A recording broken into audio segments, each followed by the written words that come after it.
Hello and welcome to Mid-Table Crisis with me, Tom Patrick. And me, Simon Cross. Where we discuss the pressing issues of football today. And first up, we'll be having a little look at the Premier League and the managers that are in a little bit of trouble at the moment. Well, I'd say a lot of trouble. Having to fill out P45s, unemployment lines, all that malarkey. Something you'd know a little bit about. Oh, that's brutal, I'm sorry. Ice cold! Ice cold!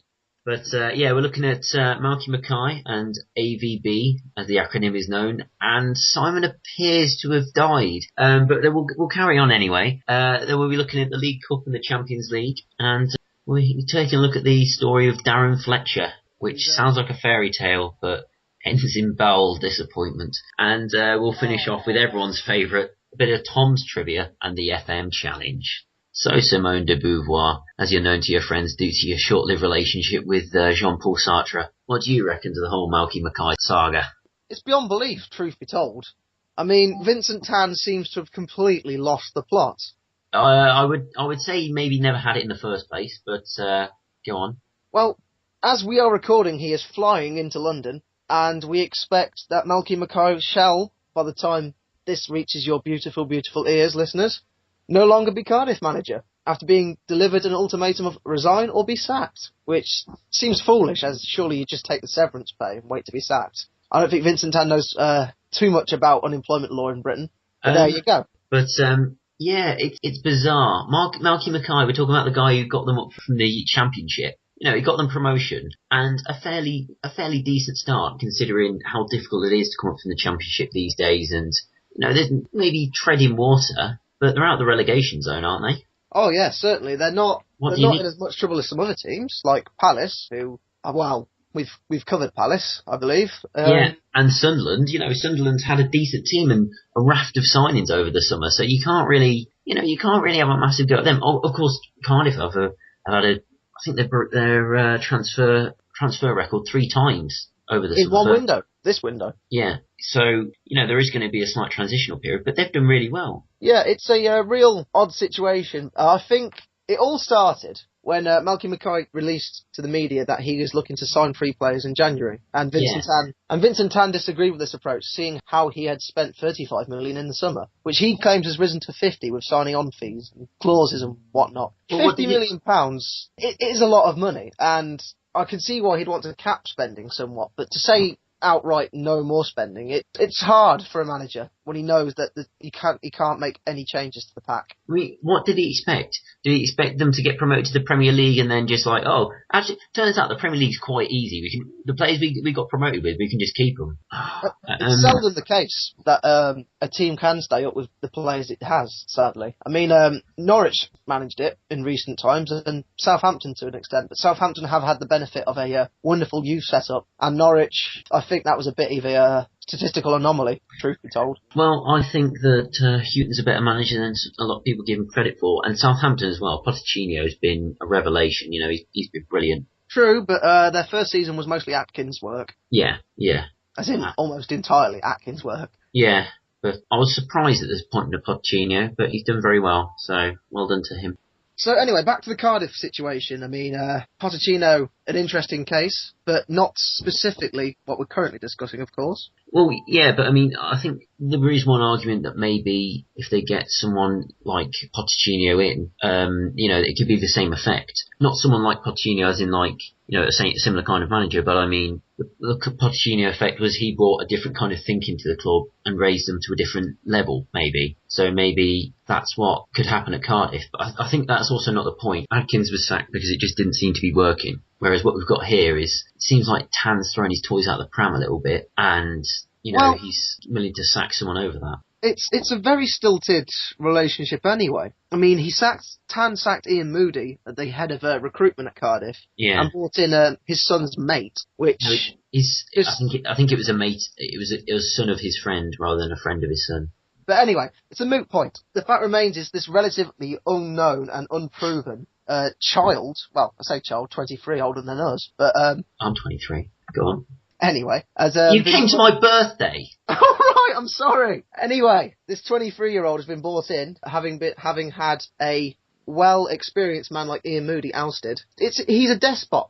That's pure and simple. Vincent Tan is a despot, and he is, for completely selfish reasons, he's just going to throw away stability that Cardiff have going into a very volatile time in the Premier League season, the January transfer window. Wasn't this kid, this 23-year-old, wasn't he like an intern who's basically been doing a bit of painting? Vincent Tan had got him the job because there was some sort of link between Tan and this kid, and he tried to get him installed as, you say he tried to get him to be like, replace Ian Moody, but it turns out that he wasn't allowed work permit clearance, which is rather funny, and so he's not being able to. Anyone who's played Football Manager for more than 5 minutes will know the pitfalls of the work permit. I still, late at night, weep as I can't sign Tim Ream to a new deal. Tim who? Tim Ream. Bolton defender. Come on, Tom, keep with the times. Yeah. Major name. Sometimes I really I don't know what to say to you, which isn't great on a podcast, but I think it's just a bit of a, when's it going to stop, you know? They've changed themselves, the Bluebirds have changed to red. You know, that was... The Dragons now, aren't they? Well, it's a dragon on the badge. Yeah. He really is treating it like a company, and I think it's completely and utterly disgusting, and I think it's just, of the terrible chairman that they've had in the past, or the terrible owners, I should say, that football's had in the past, he is up there with the worst. But it is very good to see fellow managers coming out in support of Malky Mackay. I know Rodgers' support was quite beautiful, and he's speaking the truth. I mean, Brendan Rodgers had said he was linked with the Tottenham job before AVB took it, and he said he's dodged a bullet there as well. Yeah, is Daniel Levy in charge there? Yeah, at Tottenham, yeah. And it seems now, Tom, that you don't even have to be bad to be sacked, which is a very sad state of affairs. Well, it seems like if you get promoted, then you're more likely to be sacked than anything else. And Steve Bruce as well came out in support of him, which is not particularly surprising because he's in a similar situation. Hull City going to be on the moment are they Hull City Tigers, but they're just going to get rid of the city and they're just going to be Hull Tigers. They are. I'm not entirely sure. I know they've applied to the FA for permission to change the name formally and officially to Hull City Tigers. And this is all the owners' work. This is nothing to do with what's going. You know, the fans don't want it. The fans want to stay the same way. It's to increase their branding in Asia, I believe. Which is the same reason why, you know, they've changed to reds at Cardiff, because it's more of a... It's a lucky colour in Eastern culture. Yeah, but who cares, to be honest? Who cares about selling your soul in order to make more money? The fans certainly don't, and I think the fans should start boycotting the games. That's what's happened at Coventry, and it's slowly making a difference. You've got to stop this, because where's it going to end? You're gonna end up with teams like Vincent Tan FC who play. Who play well up for that. Yeah, he would be, and you know there'd be. I could see him naming a team after himself right off the bat. Well, Faustino Asprilla FC exists, as do Calon FC in Sierra Leone, but that's a completely different matter. Oh dear. Yeah, but we've got two perfectly fine. Not even perfectly fine. Andre Villas-Boas has got the highest win rate of any Tottenham manager in the past century, and yet he's been sacked. Malky Mackay has taken a team that's been the nearly men of the Championship for well over a decade, facing the sack. What do you have to do as a manager to have job security in this day and age? It is beyond ridiculous. It's baffling, and it upsets me. It really does. You have to have no mind of your own. I think that's what it is. Well, if people want puppets, go to the toy store. Don't fuck around with football. Strong words. In fact, as well, I didn't realise just how many managers are speaking out against it. Harry Redknapp, who's never short of a quote, he said... well, he's got a book out, don't forget. Yeah, but he's said... He's got to pay those court fees somehow. Well, that's a little bit libelous, isn't it? Why don't you talk about Rod Hall while you're here? Yeah, in fact, the list of managers who have mentioned this, David Moyes, Harry Redknapp, Arsene Wenger, Roberto Martinez, Neil Lennon, as well as Bruce and Rodgers. So, you know, that's some of the managers of the biggest teams in the world. Some of them with slightly dodgy owners and chairmen. So, you know, there's something rotten in the state of Denmark, to quote everyone's second favourite play. And I just can't, I don't think they can sustain it like this. I think either Mackay's going to leave and the fans are going to leave with him until something changes, or someone's going to have to slap Tan around a bit and make him see sense. I can't see what else is going to happen, because Who would take that? If say they sacked Malky Mackay, who's going to take that job? I'm sure he can find lots more 23-year-olds to fill those positions. Yeah, maybe he can, but it depends whether they get a work permit. But yeah. In all seriousness, well, yeah. But in all seriousness, if you're going into a job, you're being interviewed for a job that your chairman is perhaps unhinged, completely uninterested in the football side of things. All he really cares about is making money out of the club in different countries. I mean, I understand there's being financially prudent and things like that, but not at the cost of the identity of the club. I totally agree with you there, Tom. And more to the point, it's the instability they've brought upon themselves by sacking these managers. Yeah. AVB, admittedly, 7 signings have been brought in. There's rumours that he didn't want 4 of those 7 signings. Yeah, in fact, I think the Football Ramble, which is a brilliant podcast, if you happen to get bored of this one, and if you do, then just jump on the bridge. They discussed the fact that he said in a press conference he couldn't really say publicly what had happened. This was before he got sacked, but there was a little bit of something going on behind the scenes, and I think that may have swung it a little bit. I think maybe if Levy wasn't sure about AVB, then that probably was just another tick on the con list, and helped edge him nearer to the door. Certainly. I think Franco Baldini, who of course is the director of football at Tottenham, not sure if that's his official title, but those are the services that he provides. I reckon he's had a lot to do with this, bringing in the players that he has. Obviously AVB didn't want those players, he had to make the best. Well, I say make the best, they're bloody good players, but obviously not. If you've signed 7 players, you can't expect them all to kick on. I mean, it's the first half of the season still, isn't it? You cannot expect to have a winning team that early on. That's nearly an entire new squad. You can't expect them just to throw more on the pitch and then to have the kind of teamwork, the kind of rapport with each other that a winning team have. Exactly. It takes time to warm up the banter bus when you've changed the conductor. And as a result, Tottenham languishing in 7th, by the way, which sounds quite reasonable for Tottenham. They are 5 points off 4th place. I don't know what Levy wants. I really don't. I know they're building a new stadium, and I know he thinks the best way to probably pay for it is Champions League money, but that comes with investing faith and time in a manager, not with chopping and changing every 5 minutes. Yeah, you've got to do one or the other. You've got to either, if you're gonna back your manager, have a massive outlay, spending loads of money on players, you've got to then give that manager the time to get the players to work together, because this is just more upheaval. Tim Sherwood came in, didn't do a great job. He's only had 1 game. Let's give him time. Let's not fall into the trap of let's not take on the behaviour of these chairmen. He has had 1 game. Admittedly, it wasn't a very good game, true, but he might do well. He might be okay. Yeah, you say that, mate, but I can't see him being interim manager, to be honest. I think he'll be caretaker for another 1 or 2, and then get someone in. I reckon he'll be interim to the end of the season. Russia will play their World Cup campaign, and then we might see Fabio Capello at White Hart Lane. That might be true. I think the Baldini connection's got a lot to do with that. Yeah, I wouldn't be surprised, but at the same time, what we've got to think about as well is Tim Sherwood really going to get them into the top 4? I don't think so. Not with the teams that are already up there. I think I've spoken to some Spurs fans that are already writing off this season now. They've already written it off because they can't see how they'll get, they can't see how they get top 6. Well, it seems to be too cruel to Spurs fans. I don't think they were going to get in the top 4 anyway at the start of the season. So, but their expectations haven't changed that much. They definitely had a chance. If with Man United, there were questions over Man United with Moyes coming in. There were questions at Chelsea with Mourinho.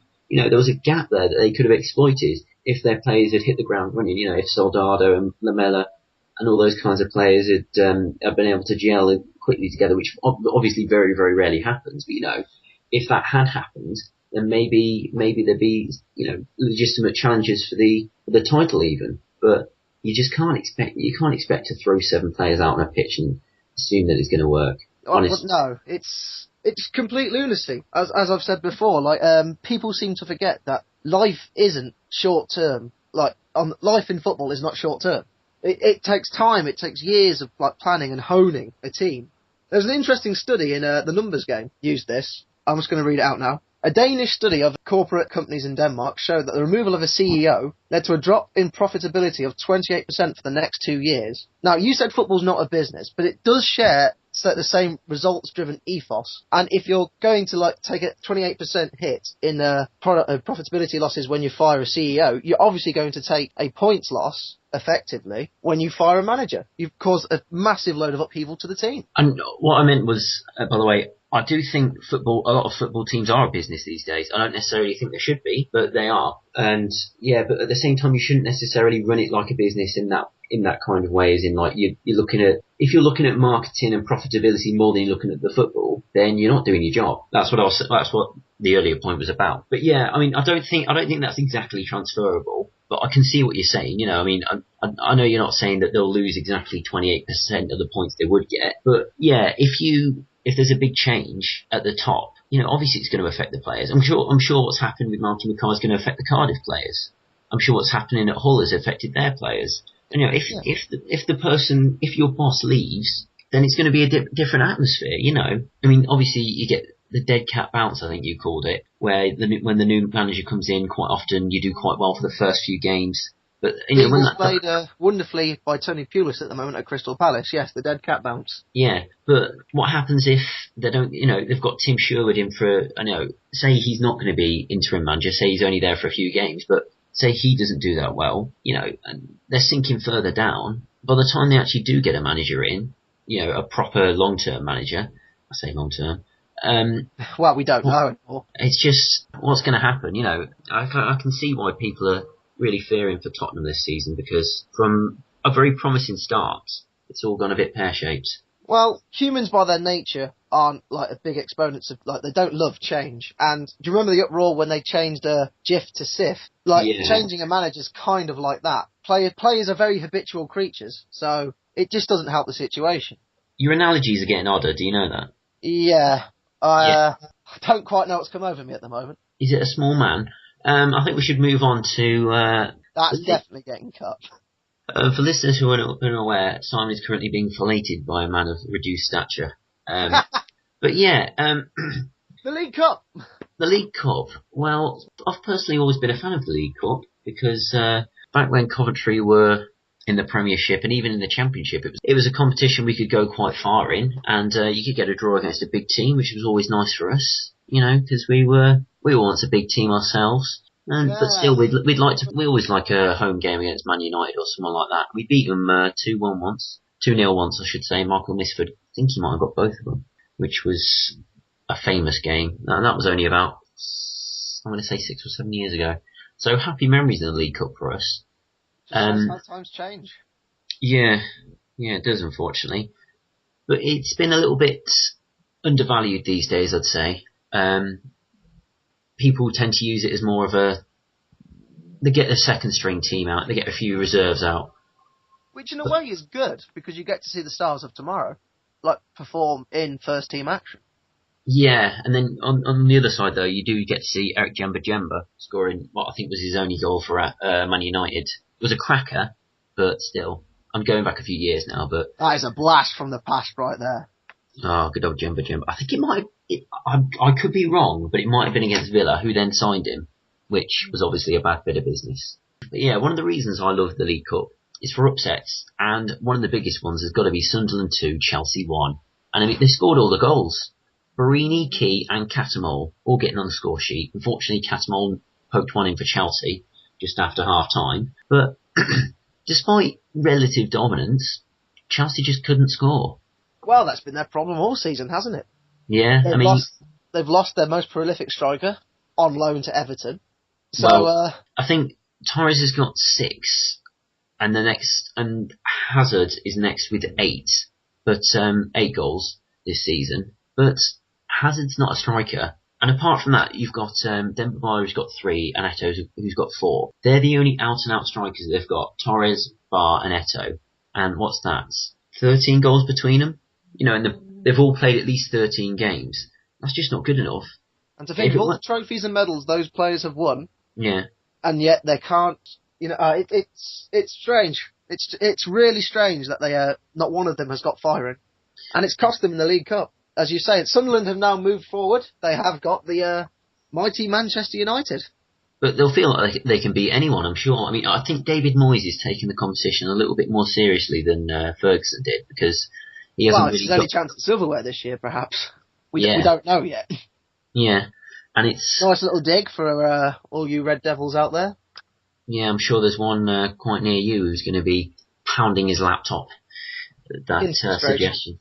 Yeah, I think Moyes has got to. He's got to well, I think he does realise that whereas Ferguson could get away with it and say it's only the League Cup.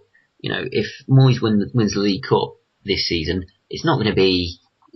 It's not going to take the heat off too much, but it's nice to have a bit of silverware. You know, I'm sure he played a very strong team in his game, which we'll move on to in a bit. But yeah, I think the League Cup really should be something, especially the teams outside of the top four should really look to win. You know, it's a winnable competition for pretty much every team in the Premier League, as Swansea showed last season. Well, Bradford showed that last season by making the final. They knocked out 3 Premier League teams on the way. Yeah. I think it was Aston Villa, Arsenal, and another one which escapes my memory at the moment. It's a tough one. I'm sure the listeners will get in touch and correct me on that one. Yeah, they like to do that, don't they? You are you're a perfectionist, Loss, aren't you? Yeah. But anyway, having broken the fourth wall, back to the League Cup. I think we shattered that fourth wall a while ago. But yeah, Chelsea, 2-1 loss. Barini scored in the 88th minute. So, you know, it was a bit of a classic cup tie, really. You know, one team dominates, they just can't score. I mean, an own goal for Chelsea, you know, makes it 1-0. And then the last couple of minutes, a leveller from Barini, which was nice to see. Great player, I think. Well, he's got a great potential. Former Chelsea player. Yeah. And it's nice to see him knock one in. And apparently Mark Schwartz was in goal. I didn't realise that. But they took it to extra time. With 2 minutes remaining, Keane knocked one in. And 2-1 Chelsea. Lovely stuff. Don't you mean 2-1 Sunderland? Yeah, I do. Bless you. But yeah, it shows that Mourinho's team looks a lot more beatable this time. Yeah. They're not the indomitable force of old. And speaking of powers who are experiencing a little bit of fading, perhaps just going through a transitional period, Manchester United battled against Stoke on the hail and rain-soaked Britannia pitch. It was the quintessential wet and windy night in Stoke. The oft-tortured metaphor came to life. It really did. The teams had to be taken off the pitch, didn't they? They had to temporarily suspend the game because of a hailstorm. It was quite bizarre. Apparently a lot of games near Stoke were actually abandoned altogether. So it was surprising that the game really went ahead, especially in the first half. It was incredible. The visibility was so poor. The referee literally could not see the players, I can't remember the last time that happened. Of course, in the Champions League, the Juventus game was called off and they played the last 12 minutes of the first half, I think, and then the rest of the game a few days later. But as we covered last week. Yeah, but I can't think of the last time that happened in the Premier League. I mean, with Premier League teams, I should say. Yeah, it rarely happens in England. We've got the James Milner of climates. It's just there. It doesn't really affect us massively. But I think sometimes it lashes out. We've got used to it, and we usually manage to plough on with things. You know, if there's snow, we usually fight our way through it. If there's rain, you know, we're used to a bit of rain. If it's sunny, then we have a national holiday. But you know, it doesn't really happen. And every grass verge is covered with shirtless chavs. But never mind. That's the Nathan for you. A little side note. Do you remember that time we were walking past opposite Liquid and there was 3 blokes drunk asleep in the middle of the day in the sun and one of them had pissed himself? Oh, God, yeah! Yeah, that's the kind of place Nuneaton is. So if you're ever in the neighbourhood, make sure to pop round. And Liquid's closed down now, which kind of says everything about it.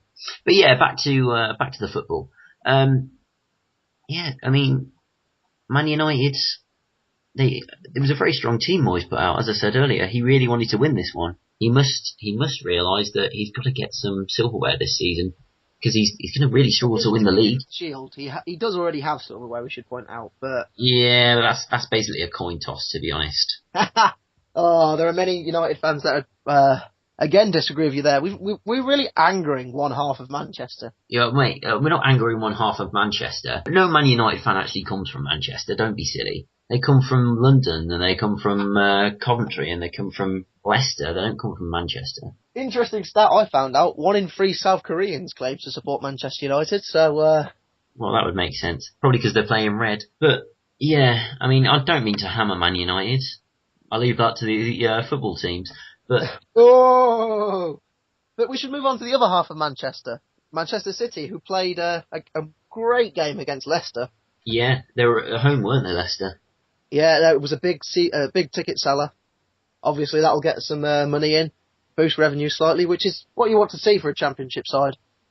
Admittedly, Leicester probably don't need it, but there you go. Not as much as a lot of teams, but I would have been happy to see Leicester win that one, actually, which doesn't happen very often. I'm not a big Leicester fan. Being a Coventry supporter, that's quite hard for you to say, I imagine. Yeah, but I still like the underdog, you know, and I'm a fan of Man City, but I just think it would have been nice to see Leicester go a little bit further. But it was good to see Dzeko getting a couple of goals. He is such a good player especially to be not first choice. Well, he might be now. Now Aguero's out injured. He's got his chance. He's got to take it now. But still, we're talking, you know, Aguero's out for about 2 months, as you say. But Dzeko's not necessarily going to be straight into the team. What does he have to do? Because it seems. Maybe that's what's going to happen. Well, I don't think now, but possibly in the summer. Yeah. I think any chance he had at a January move's now gone. Yeah, I think that too. Unless they get someone else in, Man City. Yeah, I can see.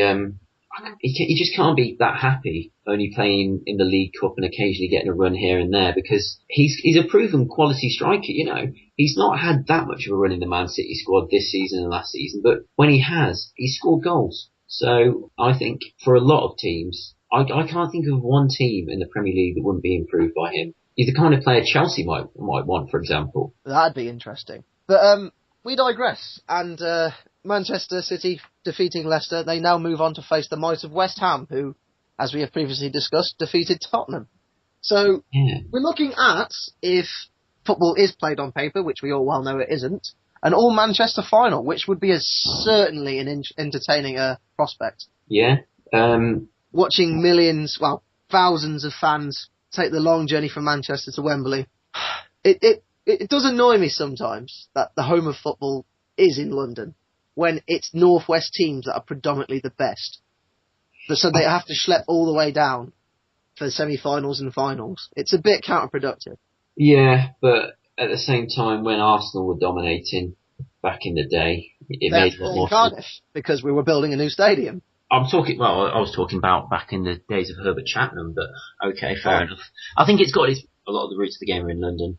That's true. I'm not slagging off Wembley. It's a beautiful stadium, but yeah, it just shows how London-centric we've become. That's all. Yeah, it is irritating. I understand what you mean. But some people like a day trip down to London. That's true. Madame Tussauds, the guy. There's a lot to do. I mean, and you've named just 2 of them there. But yeah. I wouldn't be surprised if Man United don't make the final, to be honest. I wouldn't be surprised if someone... I mean, is it semis we're going into now? It's the semis. 2 legs, which does eliminate the opportunity for... it lessens the opportunity for an upset, in my opinion. And Sunderland have got United. They do. And West Ham host Manchester City. Yeah, well, I can see Sunderland winning that one, to be honest, because they've knocked out Chelsea. They know that they can beat the big teams. They've not got quite as much pressure on them there as they have in the Premier League. At the moment, they need to be scrapping for every point. I think the fact that they won't have anywhere near as much pressure on them as their opponents will be a big difference. I think I can see Sunderland winning that. It's a bold call that you've made. I don't agree with you. But there we go. Difference of opinion is the fabric that holds us together as a relationship. But no, I wouldn't call it a relationship, but go on. I can't look past an all-Manchester final, and which I think will be an entertaining affair. It'll be an entertaining affair. I wouldn't mind seeing one, but as I say, I reckon Sunderland might just edge them. I'm not saying they definitely will, but I'm saying there's a chance. There's a chance that most people wouldn't give them credit for. And we go from one glorious competition to the other, as both Manchester clubs face European opponents, the nature of which has now been revealed to us by the wonderful medium of the Champions League draw. Everyone loves a good Champions League draw. Not as good as a World Cup draw, but it's still... Or an FA Cup draw. Yeah. Come on, we invented it, guys. What do you think about this draw, then? What do you think... Who do you think is going to be the potential banana skins? Who who's going to make it through, and who might as well quit now. I think we should first focus on what many are calling the tie of the round, and that is Manchester City versus Barcelona. And it just goes to show that not going for that extra goal in Germany has cost Manchester City, because they could have won the group had they scored another goal against Bayern Munich to take a 4-2 win. There was a bit of confusion about that, wasn't there, with Pellegrini? Didn't he say didn't he think... He thought it was another 2 goals, apparently. Yeah, he thought they had to win by an extra goal. But it was interesting to see that he can't add up. The engineer can't add, that's worrying. I think it was more of an oversight than anything else, to be honest. And they still got through, which is what they wanted. But now they have Barcelona, which I can't see them beating, because Manchester City are very good at home. We've discussed this. But away, at the Nou Camp, I can't see them holding on too well, doing too well. Yeah, Barcelona perhaps aren't the world-beating force that they were of a year or two ago, but they're still going to be incredibly tough opposition. And I think I would like to see Man City go through, but I don't think they will. Yeah, I both think we're backing Barca there. Yeah, I mean, Pellegrini says I think they'll be very concerned. I think Barcelona will be very concerned that they've drawn us. They're not the team 2 years ago, which is basically what I said. So I think he might be copying me, but I understand what he means, and he's trying to instill a bit of confidence. But 18th of February it is, and by then Aguero may be getting back, but he wouldn't. I don't think he'd be fully fit. So I think that there's a chance they'll use him. Yeah, I think they'll need the best players, and they'll need to be fully firing by then. I mean, they should have him back for the second leg, so they might not risk him for the game at the Etihad and leave him. They've got until the 12th of March for the return game at the Camp Nou. So hopefully he'll play a part in that draw, because I think he could be the difference. He could. And speaking of difference makers, Mesut Ozil's going to have to put in a shift, because Arsenal have joined the might of Bayern Munich. Yeah, I think Ozil adds a lot to that team, and with him in there, I reckon they can overhaul. They have beaten Munich this year in this calendar year. It'll be 2014 by the time they play them, but they have beaten Munich in Munich this year. 13th of March 2013 to be exact. I reckon Arsenal are looking at a much better proposition than they have in previous years. They've got a bit more going forwards. As I said last week, they are fragile at the back. They do need another defender, I'd say, and possibly another striker, although they are scoring quite a few. But I just think they need a couple of injuries will hurt that team a lot. So I think they just need a bit more squad depth. But I can see them beating Bayern Munich, and I wouldn't have said that 12 months ago. Oh, I can't agree with you there. I just think Bayern are just going to be too much for them, because they seem to have found yet another gear to enter. They're dominating the Bundesliga at the moment, and it's scary how good they are right now. It is scary how good they are, but on their day, I don't think there's a much better midfield around than Arsenal's. As good as Ribéry and Robben are. And they have been known to go missing in a couple of big occasions recently against Man City. It's 2 big games, and if Arsenal can raise themselves for those 2, I think they're going to do it. I mean, it's nice to see a clash of the Titans, to be honest, because it's true. You've got the experienced head in Arsene Wenger going up against not necessarily a young Turk. Pep Guardiola's been there and he's wearing the T-shirt, but still, he's a young manager. He's still a young manager. He's in his mid-40s, if that. So he's got to show himself. Arsene Wenger's got to show himself to still be capable. I think we're just going to have to agree to disagree on that one. Yeah, I'm not saying Arsenal definitely will do, but I wouldn't be at all surprised if they do. But Man United, of course, have got a better draw, you would say, with Olympiacos. Possibly the weakest team left, Olympiacos. They've really struck gold there. Yeah, I mean, going to somewhere like Greece is never going to be easy, because they are known for, the Greeks and the Turks especially are known for their hostile welcomes. But I think just playing that first leg out, I'd be happy with a draw if I was David Moyes, or maybe, snatching a 1-0. And then bring them back to Manchester, knock a couple of goals past them, and you're through to the last 8. Obviously, it's not as simple as that, but no, you make it sound like it's already won, which, to be fair, many people would imagine it is. But I don't know. You can't just show up and qualify from the Champions League groups. So they've got something about them, obviously. Yeah, I mean, they haven't got Rivaldo anymore, Olympiacos, which is a shame, but they've still got enough firepower to get them through to the quarters. I mean, to the last 16. So they've got to be appreciated and they've got to be respected. But I'd say United should be getting through that one. They'll be very disappointed if they don't. And it's an interesting fact that you've brought up about the atmosphere at Olympiacos and how it could play against Manchester United. It's going to be a partially closed stadium for that game. Yeah? Yeah, the stadium's going to be partially closed for the Olympiacos leg. Olympiacos' home leg. Yeah. So it's going to be a very strange game out in Greece. Strange atmosphere. Yes. Why is it? They've had to close the lower tier of the North Stand, and they've been fined €30,000 for the use of fireworks and a laser during a game against Anderlecht on December 10th. Well, that's idiocy. They should have those sanctions placed upon them. And I don't like to see that at a football game. Lasers, I think, childish, stupid. Oh, and flares, pointless. Pointless and dangerous. Football has never needed explosives to be a better, spectacle. No, there should be enough fireworks on the pitch, not to worry about bringing in your own, certainly. Exactly. So we move on from the gunpowder smells emanating from a Greek stadium to a Turkish stadium as Galatasaray play Chelsea. Yeah, Didier Drogba's going back. Lovely quote from the man. He said, "I'm playing at home for both legs," which just shows how much he does love the London side. I didn't realise he was there for 8 years as well. Because at first, I don't know if you remember, but he wasn't particularly well loved.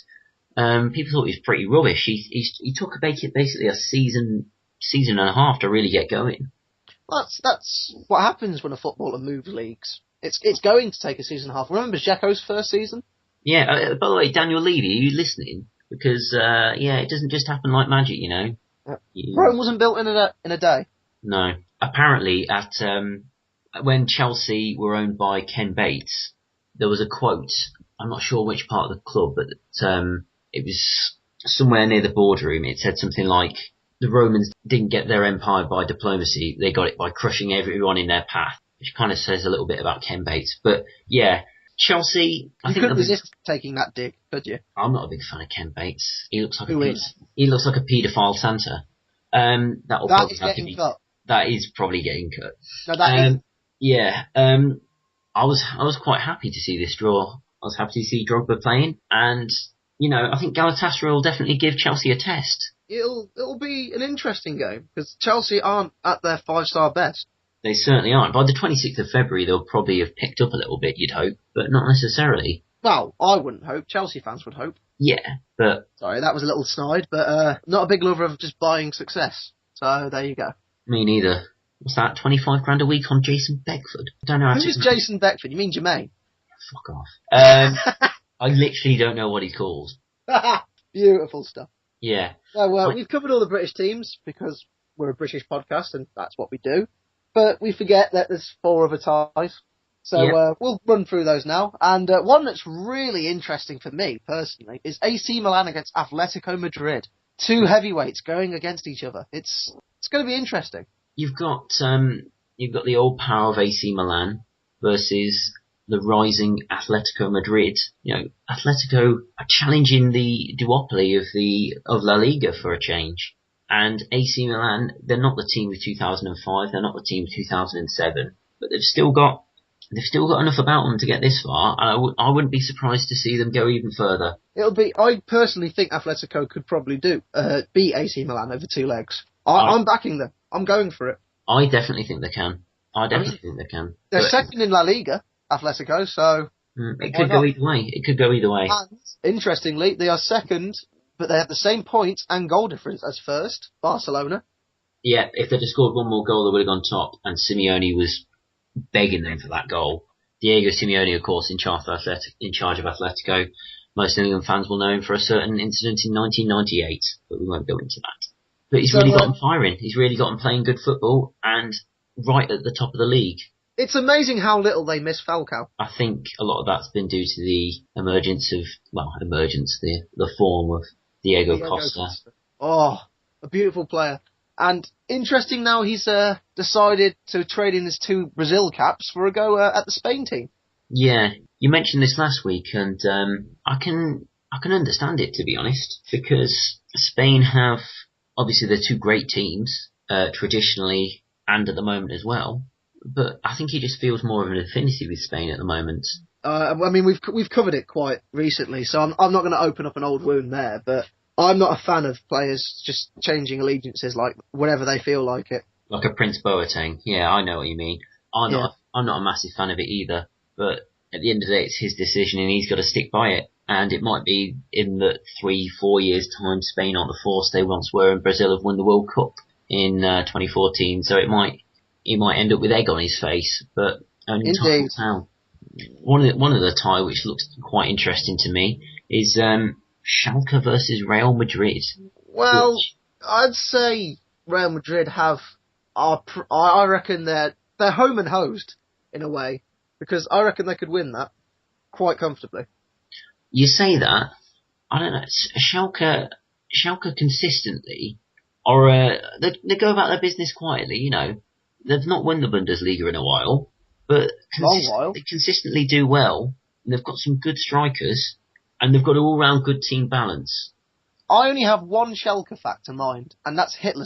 That's the fact that Hitler supported them. So I don't know how you're going to process that information, fact fans, but there you go. Hitler was a Schalke fan.